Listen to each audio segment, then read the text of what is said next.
Up for Timothy Woodbury! Welcome to the stage, Ian Colyer! Yes, good evening ladies and gentlemen, hello, good evening all. My name's Ian. I'll just clear up from the beginning for you all though.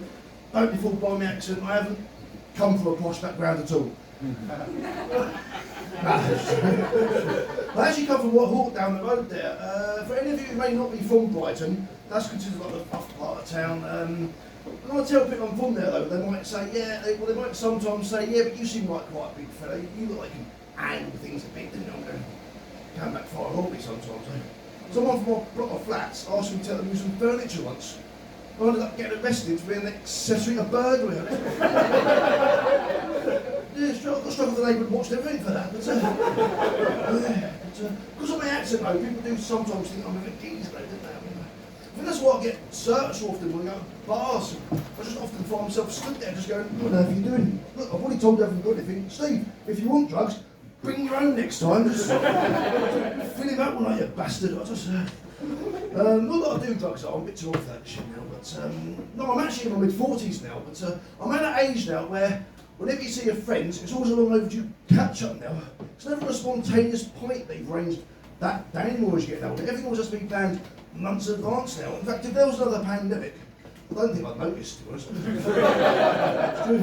It's actually now got to the point where, despite the fact I don't want kids, I'm still booking myself a babysitter anyway, just in case. Yeah. I was actually watching the news one night during the pandemic though. They were talking about the loneliness that a lot of people were experiencing at that time. There's one bloke on there though, he was 43, he was particularly struggling though. He hadn't seen any of his friends for 8 months. I thought that sounds a bit tough, don't I know? It's hard, isn't it? We're only 6 weeks into the first lockdown as well.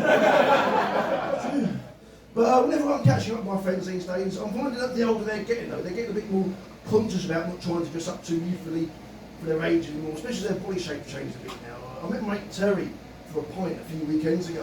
One of the first things I asked him was, how long have you been wearing those skinny jeans for? Since I put on 2 stone, they were boot cut when I first bought them. But I never have been into skinny jeans, so even when I was younger, I mean, I like fitted. There's levels in there. It's one thing getting diagnosed with hemorrhoids by a doctor. It's quite another thing when you get diagnosed with hemorrhoids by a group of lads on a night out. Well, on one hand, you could say there's just waiting list, so every cloud. But the older I'm getting though, the more I'm starting to notice how the younger generation are getting far more into their health and fitness these days compared to my generation when we were that age. There's one young lad I work with though, he's in his early 20s, he does all these martial arts, he's doing about 4 or 5 of them, he's doing like Krav Maga, Tai Chi, Taekwondo, he even does a bit of wrestling. He's not currently doing any classes for any of these, no, he just lives in a rough neighbourhood. But I asked him a few moments ago, so Harry, where did you wrestling last night? On the way to the shops, mate, a lot of muggers about. But, so these ice baths a lot of the younger generation into now, isn't it? I mean, apparently one of the big benefits of these ice baths is they're supposed to help you to maintain your mental focus. I'm thinking, if only ice baths were more thing when I was younger, I might have done better with GCSEs. I did all my revision at home, sat on the sofa. Who knows, if I might have got straight A's if I'd have revised, I'd start bike naked, freeze my tits off in a wheelie bin. I don't know if that's ever been any special requirement request. Kids with ADHD request to be sat in an ice bath for the exam itself. I see my mum a lot these days, I love to see my mum. She's a proper hoarder though, my mum. Her whole house is just completely filled with clutter. She won't chuck anything away. She's got all that might come handy one day, keep that. Even if it's like an empty yogurt pot to keep her pens in or old magazines she can use as coasters or something. I mean, last Christmas though, our family all came round to visit her for the day, and my brother was going, Mum, half this stuff needs to be thrown out in the recycling. Mum's going, it all needs to be recycled. I'll just cut out the middleman. But Mum, she's always nervous about going away anywhere though, for fear of getting burgled. I'm always telling her, Mum, any burglar that breaks into your place ain't half got their work out. It'll take nearly the whole day before they find anything. In fact, they probably do her a favour if anything. Chances are she'd go, catch you a bit, to go, oh, you found my Hoover, I've been looking for that everywhere. Even though I just break in, take one look at the place and go, nah, this place has all been done. Someone's already got for us. Come on, Gary, let's go and do somewhere else.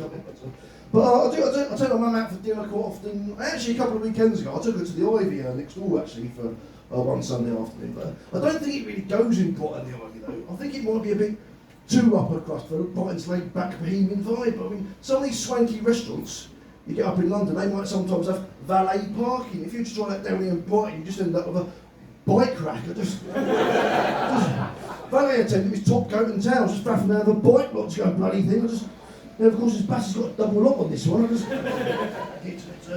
No, but if you ever do go to any of these high-end posh restaurants, the attention to detail in these places can be uncanny. Before the guests sit down at a table, you might sometimes see like one of the waiting staff just with like gloves on, forensically inspecting every plate, every bit cut each, making sure they're absolutely spotless. They even pick up the wine glass as well, just to make sure there's not so much the slightest smear. Even vigorously inspecting the tablecloth as well, just to make sure there's not so much the slightest mark or crease to be found anywhere. Funny the staff are just a bit more like that in KFC. I'm not saying they're terrible at clearing away the tables in that place, but half the time we don't even need to go and order, you just go straight to a table and just finish the people's customers' meals for them. I just gave myself enough gums to form myself half the contents of a bargain bucket.